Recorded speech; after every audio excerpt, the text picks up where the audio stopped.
বিশ্বের সবচেয়ে ব্যস্ত আন্তর্জাতিক বিমানবন্দর কোনটা? 2026 সালের মে মাসে নতুন রিপোর্টে বলা হয়েছে ইউরোপ এখনো আকাশপথের কেন্দ্রবিন্দুতে আছে। প্রথম স্থানে রয়েছে লন্ডনের হিথ্রো এয়ারপোর্ট। এই এক বিমানবন্দরে চলাচল করেছে প্রায় 4.17 মিলিয়ন সিট, যা এই তালিকার মধ্যে সবচেয়ে বেশি। তবে একটু চমক আছে, গত বছরের তুলনায় এর সংখ্যা কিছুটা কমেছে।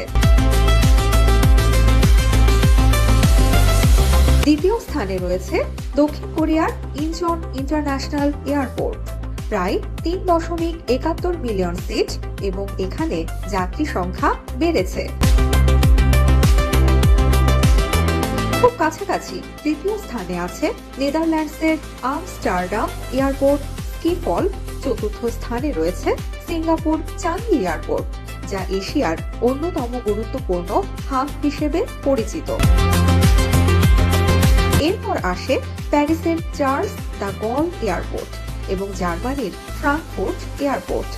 এখানে একটা গুরুত্বপূর্ণ ট্রেন্ড দেখা যাচ্ছে। এশিয়া ও ইউরোপের বড় বড় হাবগুলোই এখন বিশ্ব এভিয়েশনের মূল কেন্দ্র।